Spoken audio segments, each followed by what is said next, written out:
ስምህና የስራ ኃላፊነቶችን ንገረኝ። እሺ ሁነኛው ታፈረ እባላለሁ የዳንግላ ቴክኒክና ሙያ ኮሌጅ ዋና ዲን ነኝ። አቶ ሁነኛው ዛሬ እንግዲህ እዚህ አጠቃላይ የወረዳና የከተማ አስተዳደር አመራሮች የዳንግላ ቴክኒክና ሙያ ማሰልጠኛ ኮሌጅ ጉብኝት እያደረጉ ነው።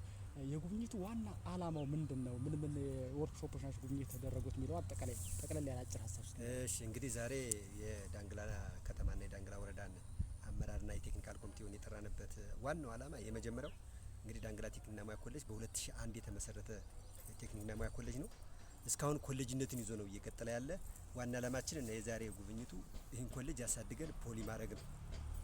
በሁለተኛ ደረጃ ደግሞ እንግዲህ ዳንግላ ቴክኒክና ሙያ ኮሌጅ ብዙ ማሽኖች አሉ፣ ብዙ ንብረቶች አሉ፣ ብዙ ነገሮችን እንሰጣለን። ይሄ የቴክኒካል ኮሚቴው ወይም ዛሬ የመጣው አመራር የቦታ ጥበትና ስላለን እና የግንባታ ችግር ስላለን የበጀት ችግር ስላለን ይህንም አናውንስ አድርገን አሳውቀን አጠቃላይ ለዳንግላ ሕዝብ ተጠቃሚ ስለሆነ ዛሬ እንግዲህ በዚህ ያለን ጉብኝት በጀት ድጋፍ እንዲያደርግልን ወረዳው በጀት ድጋፍ እንዲያደርግ ከተማ አስተዳደሩ ይህን ተቋም 2 ክላሶችን መገንባት እንፈልጋለን፣ ላይብራሪና መማሪያ ክላስ። እነዚህን እርዳታ እንዲያደርጉልን ነው ዋናው ዓላማችን። እርዳታ እንዲያደርጉልና ኮሌጃችን ከተቋም እንዳይወርድ ወደ ፖሊ ቴክኒክና ሙያ ኮሌጅ ለማሳደግ ነው ዋና ጉብኝት የተደረጋቸው ወርክሾፖች ስማቸውን ጥቀስ። እንግዲህ ጉብኝት ያደረግንባቸው አንደኛ ጋርመንት ነው። የልብስ ስፌት ላይ ይሰለጥናሉ። በአጫጭርም በመደበኛም ስልጠና እንሰጣለን። ሁለተኛ እንጨትና ብረታ ብረት ዲፓርትመንት ላይ ነው።